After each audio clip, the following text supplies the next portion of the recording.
What happens when ordinary sailors become leverage in a region on edge? And how quickly can a commercial dispute turn into a geopolitical crisis?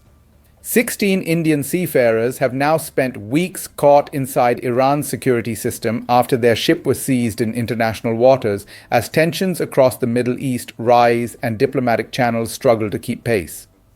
This video examines how a single tanker became entangled in regional power dynamics, what is truly at stake if the situation escalates, and why the outcome could matter far beyond the fate of one crew.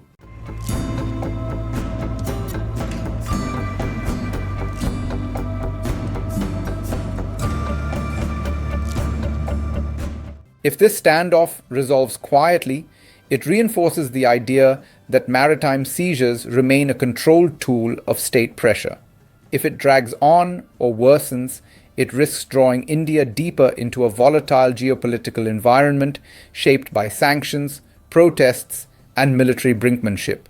Success would restore confidence in consular protection and maritime law. Failure could signal that civilian crews are increasingly vulnerable in strategic waterways, altering how global shipping calculates risk. The tanker at the center of the dispute, MT Valiant Roar, was intercepted on December 8th while sailing in international waters near Iran. Iranian authorities alleged the vessel carried 6,000 metric tons of smuggled diesel fuel, a charge denied by its Dubai-based operator Prime Tankers LLC. On board were 18 crew members, 16 Indian nationals, 1 Bangladeshi, and 1 Sri Lankan. 10 of the Indian sailors were transferred to Bandar Abbas prison, while the remaining crew stayed confined aboard the vessel. Iran sits astride some of the world's most sensitive maritime corridors, including routes connected to the Strait of Hormuz, through which roughly 1/5 of global oil supplies pass.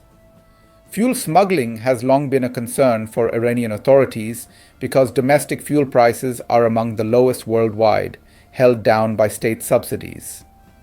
This has created strong incentives for illegal exports, particularly during periods of economic strain and sanctions pressure. At the same time, Iran's relationship with Western powers has remained tense for years, shaped by sanctions, nuclear disputes, and regional conflicts. In late December, internal protests spread across major cities, initially sparked by economic grievances before expanding into broader political demands. As unrest intensified, the United States increased its military presence in the region, reviving speculation about potential strikes or escalation. Against this backdrop, law enforcement actions at sea take on strategic significance. The Indian government moved cautiously.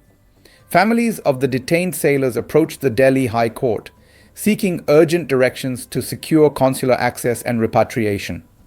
According to court filings, Indian diplomats eventually gained access to the 10 detained men, though only after delays attributed to the deteriorating situation inside Iran. Access to the remaining 6 sailors aboard the tanker remains conditional on approvals from Iranian naval and judicial authorities. Accounts from relatives describe deteriorating conditions aboard the vessel. Crew members are said to be confined to limited space, with dwindling food supplies and restricted access to drinking water. Mechanical failures have reportedly affected generators, sanitation systems, and waste disposal, compounding health risks. These claims have not been independently verified, and Iranian officials have offered no detailed public response. The ship's owner maintains that the tanker was carrying very low sulfur fuel oil, a standard marine fuel used to refuel vessels at sea, and that documentation supports this. He argues that similar seizures have occurred before, noting that another vessel owned by his company was detained in 2023, with most of its crew released only after 9 months. That precedent shapes expectations now, suggesting prolonged detention remains possible. Complicating matters further are international sanctions. The United States has sanctioned the ship owner and affiliated companies, alleging involvement in Iran's so-called shadow fleet used to transport oil under sanctions. While these measures are separate from Iranian legal actions, they create overlapping layers of pressure that limit diplomatic flexibility and increase mistrust between all parties involved. One possible future scenario unfolds if Iran proceeds with formal prosecution. In that case, crew members could face months of legal limbo even if the cargo dispute is eventually resolved. India would be forced to balance quiet diplomacy with domestic political pressure, while shipping firms might reroute vessels away from the region, increasing global transport costs. Another scenario emerges if geopolitical tensions spike further. A military incident involving Iran and external powers could harden positions, making humanitarian gestures less likely. Civilian detainees could become bargaining chips, intentionally or otherwise, amplifying the risks faced by foreign nationals working in strategic zones. There is also a narrower path toward de-escalation. If Iranian authorities conclude the investigation without pursuing severe penalties, consular negotiations could secure gradual releases, allowing all sides to claim procedural victory. Such an outcome would reinforce norms that distinguish commercial disputes from political confrontation, even amid regional instability. The broader consequences extend beyond this case. Maritime security underpins global trade, and confidence depends on predictable enforcement of international law. When crews perceive that nationality or sanctions exposure increases detention risk, labor supply tightens, insurance premiums rise, and shipping routes adjust. Over time, this reshapes the economics of energy transport and affects consumers far from the conflict zone.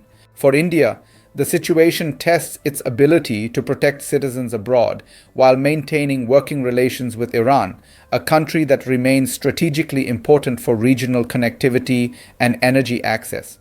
For Iran, it highlights the challenge of asserting sovereignty and enforcing laws without deepening diplomatic isolation during an already volatile period. As days pass, attention turns to small signals: court filings, consular visits, resupply of the vessel, and any shift in regional military posture. The fate of 16 sailors has become entwined with larger questions about power, leverage, and restraint. Whether this episode ends as a quiet resolution or a cautionary tale will depend on decisions made far from the ship's deck, in capitals weighing stability against confrontation.